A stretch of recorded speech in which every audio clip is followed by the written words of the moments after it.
Hey Scott, hey everyone else, welcome back to 4 Running Shoes. So, 40 kilometers, done and dusted, and yeah, starting to feel like I'm actually doing a fair bit of mileage in the weeks, which is really encouraging. And yeah, it's nice to keep hitting my goals.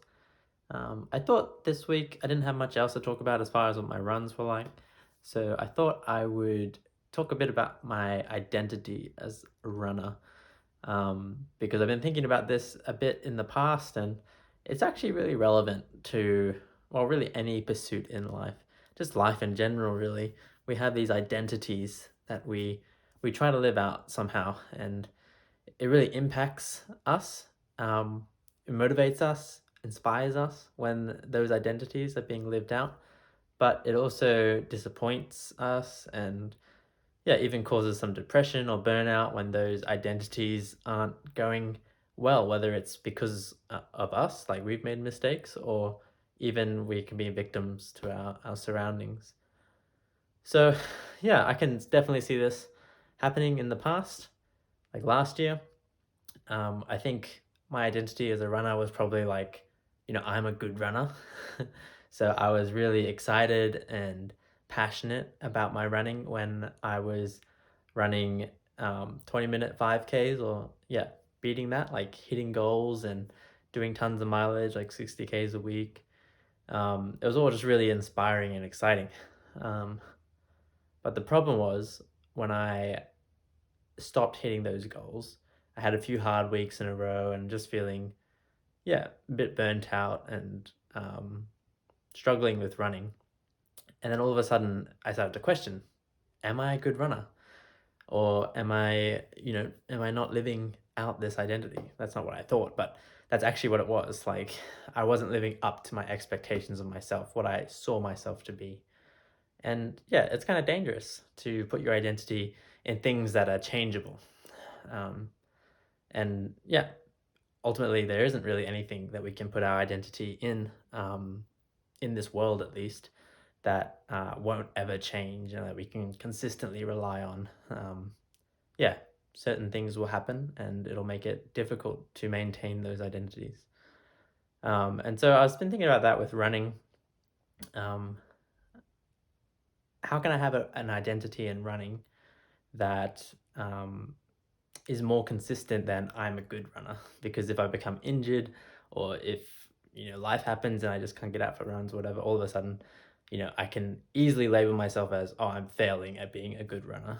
Um, So something I was thinking lately is like, I want to be disciplined. I don't want to just be a good runner. I want to be a disciplined runner. So I think that's really helpful to have because that just more requires me to be out getting my runs done. It doesn't matter how fast I run. That's really helpful switch because in the past I'd often push myself and I'd run really fast during runs. But this year I've just been super chill and just you know 5 minutes 30 or slower. I don't care, just as long as I'm getting out and being disciplined and running. That's been my goal. So I've been doing that and being encouraged by that.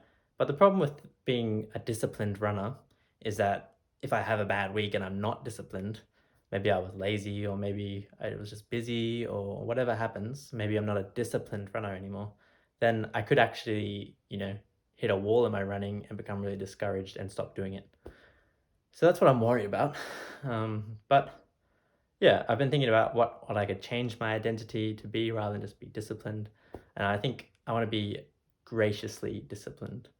So, yes, I want to be disciplined and be going after those goals, but I want to give myself grace when I don't hit those. And so when I I get to a week where I do struggle and I don't make my mileage, I'm not going to beat myself up about it. I'm going to show myself grace and just get back into it and be disciplined again. So yeah, I'm allowing myself to make mistakes, but I'm gonna continue to push for that disciplined nature, but show myself grace at the same time. Anyway, I don't know if that makes sense, but that's what I've been thinking about with running, and it's been helpful so far.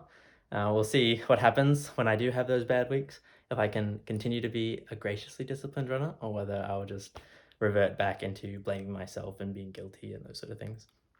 But anyway, that's sort of what I've been thinking about.